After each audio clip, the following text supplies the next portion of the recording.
Hello everybody, today we are going to make a notebook that magically stays together without any staples. If you've done this with me before, let's see if you remember how to do it. We need 8 pieces of paper, scissors, and something to write with. And we're going to split those 8 pieces of paper into 2 groups of 4 pieces of paper. Take your first group of 4 pieces of paper, tap it on the table to get them really even, and then fold it. You want to make sure you try to get it as even as possible. And those 4 pieces of paper, we're not going to separate them.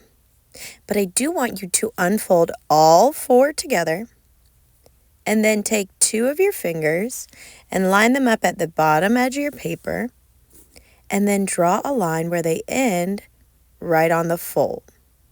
And that'll leave us a little space in the middle that we are not going to do anything to. But watch me draw a dotted line from the line we just drew down to the edge of the paper. And you're going to take scissors and cut on the fold through all 4 pieces of paper. Good job. After that, you're done with the first group of 4 pieces of paper. The next group, we're going to start off similarly, but it's not the exact same, so don't get confused. Tap your papers to get them even. Then fold them hamburger style. And then again, you're going to open up those papers, keeping the 4 together. And now we want to draw 2 lines on the fold of our second group of papers that are just a little bit wider than the first 2 lines we drew on the first group of papers. So see how I did that? I lined it up and I made my 2 lines wider. This time you're going to draw the dotted line in the middle of your 2 lines. And now we have to cut in the middle of our 4 pieces of paper, like the opposite of our first group. How are we going to do that? Carefully keeping those 4 pages together, fold them in the opposite direction. If it gets stuck, you just pop it out with your fingers. And then you would take your scissors and cut straight through the fold on the folded line. And when you open it up, you'll have a hole in the middle of those 4 pieces of paper. And notice how I didn't separate them at all. Now we need to put part 1 and part 2 together. I'm going to take 1/2 of my first 4 pages, and look how they're still together. I'm going to roll it into a burrito. Then I'm going to very carefully feed the dragon the burrito by pulling that burrito right through the middle of that second group of 4 papers that we cut. Once you pull it all the way through, you can fold it up, line them up, and there's your notebook. And it's crazy because it stays together, all of those pages, without any staples. Now let's write our first sketchbook entry. What are your goals or visions for the new year? Mine include going to the gym to keep my body healthy, eating healthy foods, gardening, and maybe even trying to move. What we're going to do is take all of our goals for the new year and create a vision board with them. A vision board is where you put pictures and words of things that you really want. It helps you remember your dreams and goals and work towards them every time you see it.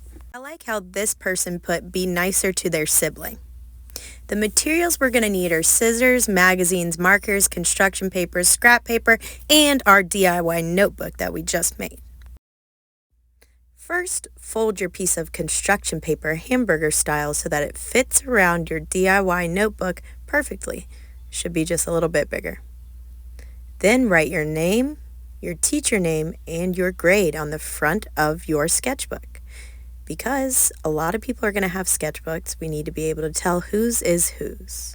Then we're going to use magazines to create an artwork by cutting out different pictures we find in the magazines and gluing them down to our sketchbook cover.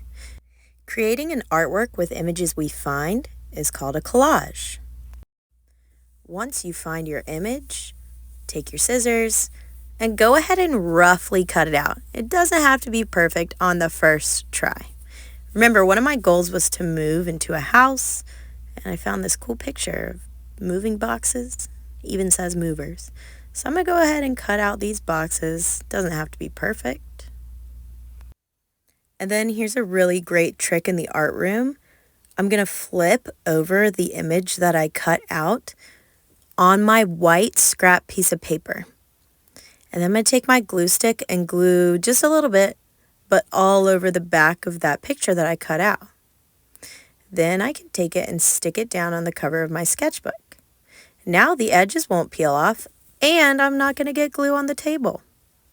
I want you to get at least 4 images on the front and the back of your sketchbook. Try and make them pertain to your goals on your vision board. If anything's hanging off the edge of your sketchbook, make sure you snip it off. We can't have anything hanging off the edges, or when we stack up our sketchbooks, they'll probably rip off. And when it's time to clean up, here's what I need you to do. Go ahead and neatly stack all of your magazines. And if there are torn up pages in them that nobody's going to use, take them out, put them in the trash. And then we're going to neatly stack our magazines in the magazine bin. Put your sketchbook cover around your DIY sketchbook and turn it into me. Put up all your scissors, your markers, make sure the top is on your glue. If you can't find it, we'll find you one.